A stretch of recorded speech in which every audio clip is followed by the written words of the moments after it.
Salam dalam kasih Kristus. Saudaraku, berdoa menjadi unsur penting dalam kehidupan orang percaya, dalam relasinya dengan Tuhan, selain firman Tuhan. Esensinya, sejauh mana Tuhan berkenan mendengar dan mengabulkan doa-doa orang percaya.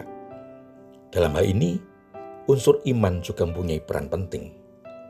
Muara dari semua itu, bagaimana agar doa yang dinaikkan diperkenan dan dikabulkan oleh Tuhan? Saudara, kita akan memahami lebih dalam melalui renungan ajaran hidup kali ini. Untuk itu mari kita mohon berkat Tuhan dengan berdoa. Bapa di surga, kami mengucap syukur atas kasih dan kemurahan-Mu dalam kehidupan kami sampai saat ini. Mohon berkat-Mu ya Tuhan untuk firman-Mu yang akan kami terima. Roh Kudus memberikan hikmat kepada kami, agar kami dimampukan memahami dan melaksanakan firman-Mu dalam kehidupan. Mohon ampun atas segala kekurangan dan dosa kami. Di dalam nama Tuhan Yesus Kristus, doa ini kami alaskan. Amin. Saudaraku, firman Tuhan yang akan kita dengar dan renungkan bersama diambil dari kitab Yakobus pasal 5 ayat 15 sampai dengan 16 yang tertulis demikian.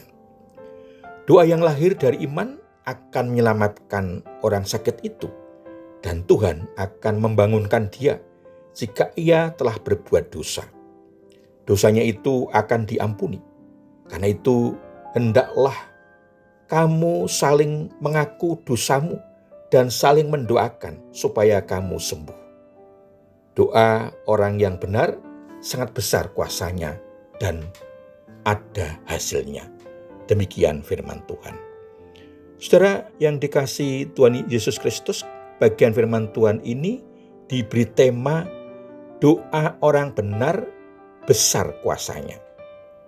Saudaraku, Yakobus berbicara tentang penyakit jasmania ditangani oleh para pemimpin gereja. Tugas para gembala dan pemimpin gereja ialah mendoakan orang sakit dan mengoles mereka dengan minyak. Tanggung jawab mendoakan orang yang sakit pada pemimpin gereja atau penatua, bukan orang yang sakit. Perjanjian Baru menempatkan beban utama untuk memperoleh kesembuhan pada gereja dan pemimpinnya. Minyak melambangkan kuasa Roh Kudus yang menyembuhkan, dipakai untuk membantu iman. Maksudnya membangkitkan iman. Yakobus menekankan yang penting adalah doa. Doa yang efektif dipanjatkan dalam iman, jika orang sakit akan disembuhkan. Mungkin orang tidak selalu disembuhkan, tetapi gereja harus terus-menerus mencari kuasa penyembuhan kerajaan Allah dalam belas kasihan terhadap orang sakit dan demi kemuliaan Kristus. Yakobus menyadari bahwa penyakit bisa karena dosa pribadi.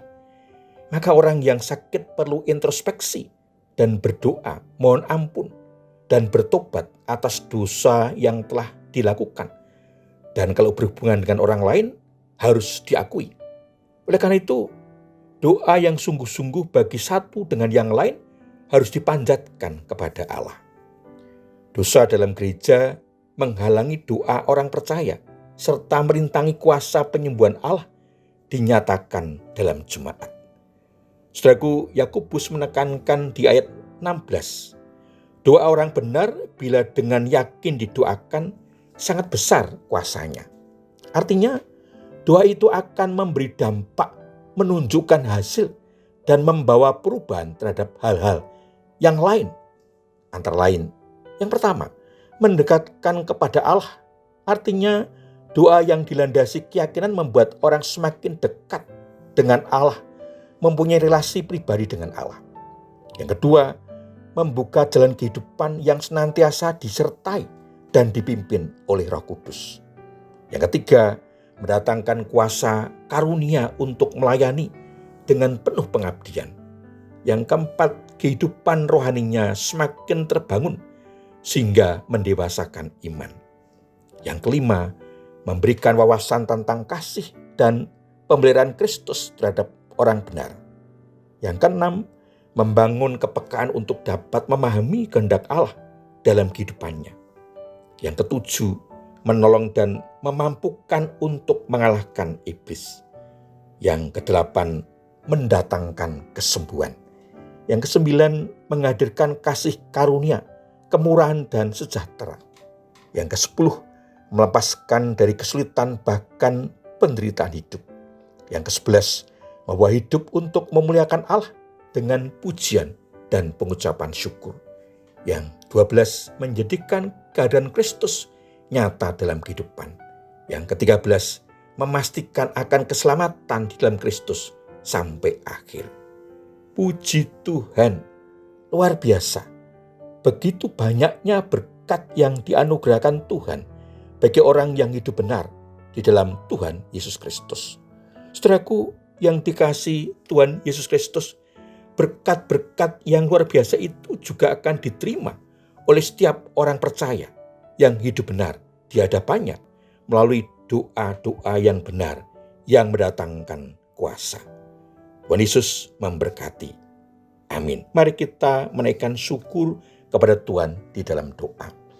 Bapa, terima kasih untuk kasih setia dan anugerah-Mu bagi kami, hamba-hamba-Mu yang percaya kepada Tuhan Yesus Kristus, yang senantiasa taat dan setia kepadamu. Mampukan kami ya Tuhan, agar terus hidup dalam pimpinan Roh Kudus, sehingga Engkau layakkan kami hidup berkenan kepadamu. Mohon ampun kelemahan dan dosa kami, hanya dalam nama Tuhan Yesus Kristus, doa ini kami alaskan. Amin. Saudaraku yang dikasihi Tuhan Yesus Kristus, demikian renungan ajaran hidup. Saya bertemu kembali dalam renungan selanjutnya. Anugerah dan damai sejahtera dari Allah Bapa dan Tuhan Yesus Kristus, pimpinan dan pemeliharaan Roh Kudus memberkati saudara sekalian. Amin.